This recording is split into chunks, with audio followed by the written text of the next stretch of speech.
Hi there, welcome to Transcona Trailer Sales. Today I'm going to be showing you your 2020 Forest River Sunseeker 3050. Today we are just going to start off at the back of the unit. If you notice off to our right, you do have your ladder to get up to your roof so you can check your seals regularly. And then in the back you do have a 7-pin plug-in as well as a 2-inch receiver. Just keeping in mind, that you do have a 2-inch receiver and 7-pin wiring, but you won't be wanting to pull anything too heavy with that. In this back corner of the unit, it's going to be where the main power cord goes in. It's going to be your twist lock end. Just taking note of that ear there. Slides in with this ear there. You line the two up. They click together. You give it that 8th turn to lock it into place.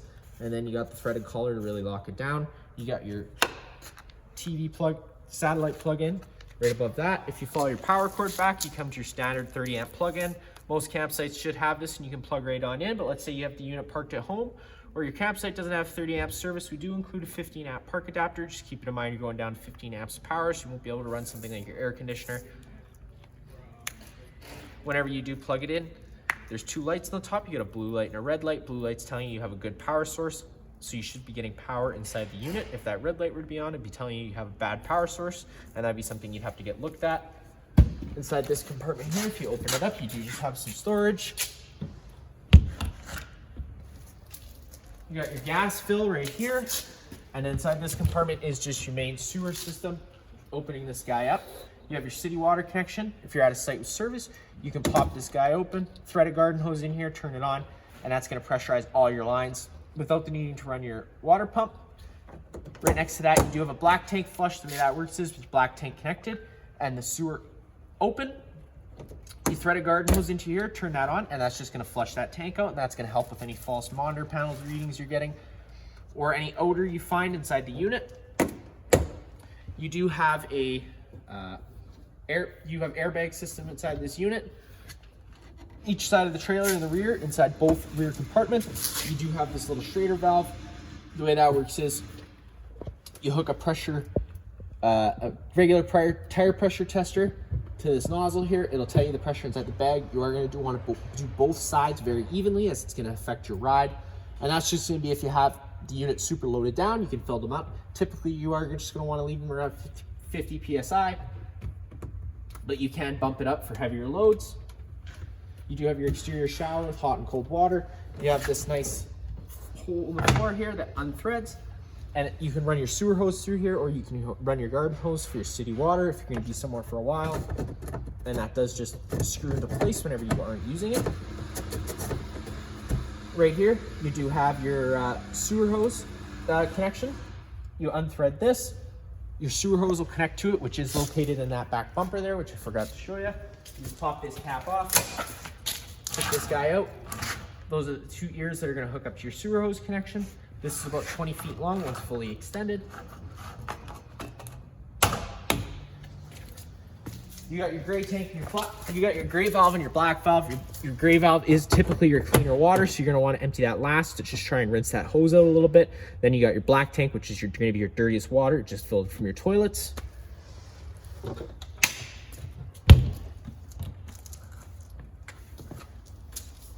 Inside this compartment here is just some storage space.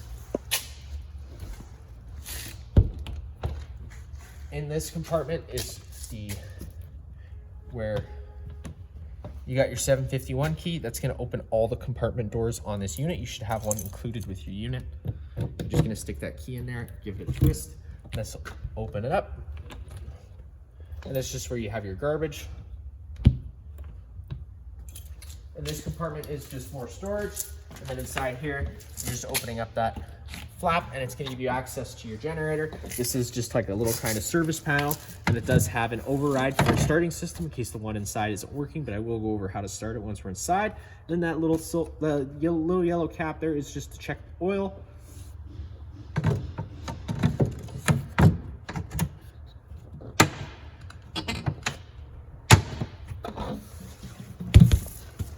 One thing I'm just going to show you quick is whenever you go to run your stabilizer jack system or run your slide out on, you do just have to have the parking brake engaged and the key on the turned on to accessory.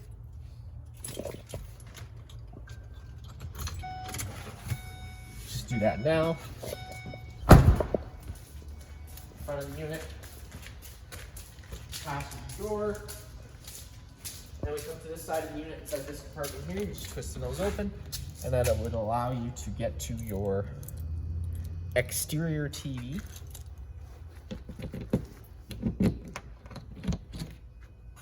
You do have an exterior TV out here. The remote for that is going to be inside. Then down in this bottom compartment here, you do just have your propane compartment. You're opening that guy out. This is where you're going to have your propane filled, which you won't have to worry about. And then you do just have the valve to turn it on. Opening that valve all the way does open up the flow of propane to the unit. Inside this compartment here is just some more storage. Coming a little further down the unit, you got your little hot water service port. The only thing you're really gonna have to worry about in here is when you open this up, whenever you first get to your campsite, you are just gonna wanna give that guy a pull. There should be a shot of water that comes out of there. We currently have this tank emptied for when the customer picks it up so they can get their own fresh water in there. But with no shot of water coming out of there is telling you that it's not safe to fire. If you were to get that shot of water, you'd be okay to fire it up because that's telling you the tank's full. Right down at the bottom here, you do have a 1-inch drain bolt. You're gonna loosen that guy off and it will drain your tank for you. Whenever your furnace is running, this little silver port here is gonna be blowing out hot air, so just be mindful of that. You do have a storage space in that compartment there. You got some more storage in here, which is also where you're gonna find your sewer hose, some toilet paper, in your 15-amp park adapter, as well as some other accessories like a water hose. You got your fresh water fill right up top. Opening that guy up, stick a garden hose in there, turn it on. It's gonna fill your fresh water tank. That's what your water pump draws off of. Inside this compartment here, you're just opening this guy up. That flap will come down. You do have a filter, which we haven't installed yet, so it's nice and fresh when you do get your unit. In this little flap here, do notice this is where your other airbag is connected to. Just loosen that guy off. That's going to give you access for your bypass for winterization. It's also going to give you access to this water filter, which you do have to drain when you winterize it. And this little blue valve here is just your fresh water tank drain as well as your low point drain. Opening that guy up does just drain all the water inside the lines and your fresh tank. You do have a little 10-amp fuse for the water pump, so if your water pump isn't working, this is the first place I would check. And then once you flip this compartment up, if you do look down below, your hot line low point drain is just right there. You're just gonna loosen that cap off and it'll allow you to drain all the water inside your hot lines. You get inside the unit, just opening up the door. First thing you notice right on your right is just a fire extinguisher. That's gonna be simple. Pull the pin and shoot, just like home. On the wall here, you do have your battery disconnect. With the disconnect turned the way it is on the on position, the batteries are connected to the unit. If you were to turn that to the off position, the batteries would become disconnected from the unit. The batteries are just located underneath this stair, and these are just for the house. This is not for the bus battery. This is just the house batteries. You got 2 batteries inside here. On the wall, you do have 2 switches here. One's going to do your little scare light outside the door here. The other one's going to do your awning LED light. Hitting this button extend, that awning's going to start making its way out. You're going to know that awning's fully extended when you see the back of the metal tube and the little flap hang down. Once you start getting to some heavier winds, around 5 to 10 kilometers an hour, you are just going to want to bring this awning in. That way you don't run the risk of bending your arms or tearing your fabric. So there you go, you got that back of the metal tube. That's when you're gonna know you're fully extended. To get that flap to hang down, you do just have to retract it sometimes once and put it back out, and then it'll come down. Now if it were to start raining, you can take any arm, front or rear, and just pull down on it, and that's gonna change the pitch of the awning head, allowing water to then run off. Now if you like that angle better because it allows for more shade, you can do the same thing with the front arm. Just always making sure you push these guys back straight whenever you bring it back in. That way you don't run the risk of bending anything. To bring it back in, you are just hitting that button retract. That awning's gonna start rolling its way up, and once it contacts the side of the trailer, it is fully in. On the wall here, you also have your leveling system, which I will show you in a minute, and then you have your what's called your solar controller, but really it is just kind of a monitor system. You do have your living room lights and your kitchen lights right above your head. Just turn those on so you can get a better view. You got your AC button, so that is just gonna switch between your power modes. You got your max boost button. Hitting that button is just gonna boost the charge your battery is getting. You're not going to want to have that on all the time, as it is not great for the batteries. And then you just have your A and B buttons. Hitting those A and B buttons will switch you between your different, so this will tell you your current voltage. This is going to tell you your current amps you're charging at. This is going to tell you your battery life, so that it is at 100% fully charged. And then it's going to tell you also your kiloamp hours. And hitting the A button is going to tell you change between your second battery and your first battery. Right down below here, you got your leveling system. Hitting that button will turn this on. And basically, all you have to do is hit that auto level button. The jacks will automatically level the unit to where it is level. To retract them, you can just hit retract. It'll retract all the jacks. You can also individually control the jacks just by using the buttons here, if you were to want to do that. And then just turn that button off. We'll just turn off the system once it's leveled. Up on the wall up top, you just take a step on inside. You got your 2 living lights, which I already showed you. You got your Arctic Pack heaters on the tank. So that's just essentially sticky pads on the bottom of the tank to heat up. That's for extended camping season. You're not going to want to go into too much of the minuses, even with this Arctic Pack. You got your water pump switch, turning that on, draws from your fresh tank. And then you do have your water heater switches. You can fire that up on electric or gas. If you fire that up on gas, hitting that button, the water heater is going to try lighting itself 3 times. If on the 3rd try it doesn't light, this DSI fault light's going to come on. At that point, you do just have to turn this button off, wait about 10 to 30 seconds, turn it back on, and it'll try relighting itself. You got your slide out button. The way that works is you just hit that button out. Slide out's going to start making its way out. Once that slide out's fully extended, the motors are just going to cut out.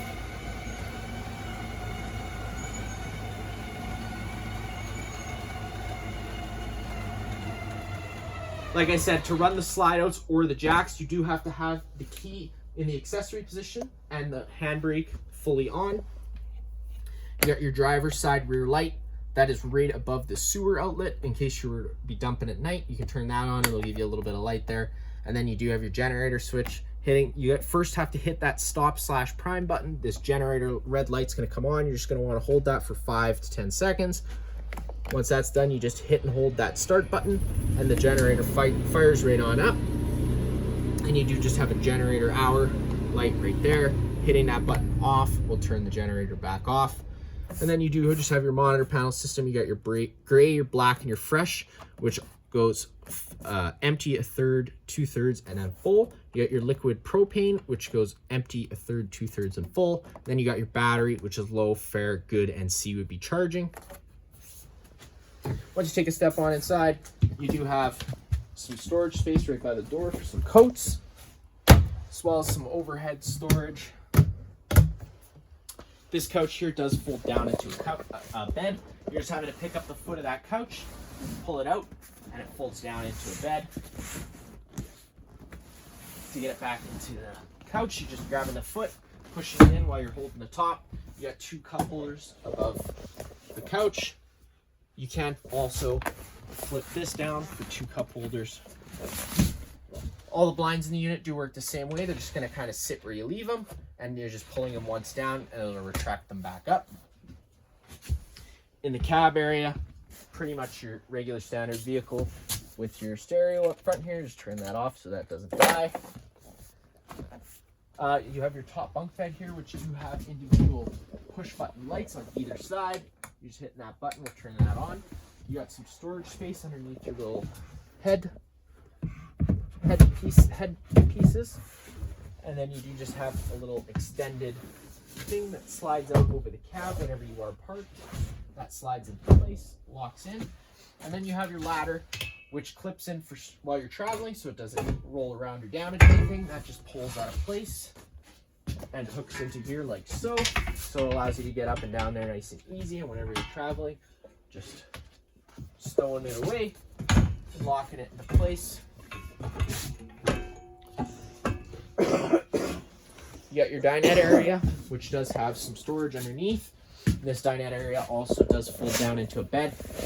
You got the ledges in which the tabletop would sit in, and then you do just have the safety release. Hitting that would then allow that table to start making its way down. you're just having to kind of assist it, and you have to pull these cushions out of the way. And then to get it back up into a table again, you're just pulling that up. You're going to see this white block here, and you're just going to turn that lever so that it's not going to allow that to come down. Both the furnace and the stove in this unit do run off propane. Propane's heavier than air. You do have a liquid gas propane detector down here. If this guy were to ever start going off, you're just going to want to turn off the main supply of propane to the unit and open up those vents, and maybe open up a couple windows just to try and ventilate it out. You have a wireless phone charger on the counter here. You have a skylight right above the dinette, which also does have a closing little blind. Then you have your AC system, which can be run in two ways. You can run it with these louvers open, in which case it's going to dump all its air into the main living space. Or you can close these louvers, and it's going to move all its air through the ceiling ducting we have overhead. And whenever you are running the furnace, it's just going to be moving all its air through the floor portals we have around here. You got your radio right on the wall here. That's going to be just like home, minus the fact that you're going to have A, B, and C speakers. A is your exterior speakers. C is going to be your back set of speakers. And B is going to be these couple front set of speakers. Opening this up, inside here, you do have this little black button. Whenever that button is pressed in, the antenna is on the roof. That's also going to improve radio frequency. You also have another coax plug-in right over here, as well as an HDMI plug-in. Got some storage space above the table area. You do have your Magic Chef fridge, which does run on 12 volts. You got your temperature control down below here. You can change that anytime just by pressing that set button. 1 is going to be obviously the cooler temperature, and 5 is going to be the coldest temperature. And you're just holding that button for about 5 to 10 seconds, and that's going to turn the system right off. You got temperature control for the freezer up top. You got your travel latch, so whenever you are traveling, I would have that latched just so the fridge can't open whenever you're traveling. You do have a nice little pantry space beside the fridge, which also has a travel latch, so it can't open while you're driving. Down below is just going to be your main fuse and breaker panel. Whenever a breaker trips, it's going to sit in the middle, so you just have to turn it off and then back on again to reset it. And then you have all your fuses on your left. Inside your kitchen area, you have your sink with hot and cold water. You do have a couple light switches overhead, which just turns on some accent lights underneath here. This chute here, taking this little cap off, gives you access to your garbage container. You have your stove. To get that to light, it's pretty simple. You do have some accent lighting for the stove as well. Then you're just turning those knobs over to high, hitting the sparker, and it fires right on up. You got your convection microwave down below. Whenever you are running this stove, I do recommend having that window open just so you can try and evacuate some fumes. You do have this nice door to block the bathroom off. You're just having to pull this latch down, start moving it, and it's going to close itself. And then to open it back up, you can't travel with it like this, and then to open it back up, you are just pushing that down again, and it'll unlock itself. Whenever it's unlocked like this, it's gonna move freely, so just be mindful of that whenever you're traveling, because it can breathe pretty easily, and then that just locks it into place, having it closed fully either way. You come into your bathroom area, where you got your toilet and your shower inside here, and you do have your light switch on your right. And on the left is just going to be for the fan. You get that fan on, you're just opening this guy up, hitting that switch has to be on, and then you do have the option to use the switch on the wall, or you can use it individually. We do recommend getting max air fan covers installed. That way you can leave this open and have it running even when it's raining, but whenever it does start raining, you are going to want to make sure you close this, as it will get wet in here. You got your shower with hot and cold water. You got your toilet. A little towel rack on the door here. Inside the bathroom area, you have another light switch which just does turn on in here. So you got some storage space in here. You got your main GFI plug. You got test on the bottom, reset up top. If you're ever in an outlet that doesn't work, this would be the first place I would check. If this red light is on, it's telling you that the GFI system is tripped, so you'd have to reset that. You got some storage space down below, and then you get to the bedroom area. where your light switch is just on your left, you have a TV on the wall, which does pull out of place just by grabbing that metal tab and pulling it out. You got some storage back here, as well as another plug-in if you were to want to plug in a USB of any sort. This TV is 12 volt, by the way, and there's a fuse back there. So if the TV doesn't work, that would be the first place I would look. You do have some nice storage space. You have your back fire exit. That works pretty simple. You're just unlatching these two latches, and it'll allow you to push that window out and hop on out. To get it to close, you're just doing the opposite and latching it into place. Got your bed, and then just on the wall here, you do have your thermostat selector here. So turn that on, you're just hitting that button, it's going to turn it on. You can, at any point in time, you can change the temperature at which you desire. It's currently on cool, so that's going to be air conditioning on. You can run that fan on auto, in which case it's going to pick its best fan setting based on the temperature, or you can run that at high, medium, or low, manual, full time. But whenever you do have it on the manual fan setting, that fan is going to run even if you have the heat on. So we do recommend just leaving that on auto when you go to run the heat. And then you got dry, which the air conditioner is going to kick in and out as needed to try and take as much moisture out of the air as possible. And then you get into heat, which is your furnace, and that's going to ignite your furnace, which moves all its air through its floor portals. And then you just have a fan option, which is just moving air around with the fan, no heating or cooling involved. You have a sleep option, so you can sleep it and it'll just run quieter. You can set a timer. The furnace button doesn't do anything because the air conditioner up top isn't hooked up with one. And then just turning that button off will just turn that off. That's going to be it for this unit here. If you have any other questions, feel free to give us a call.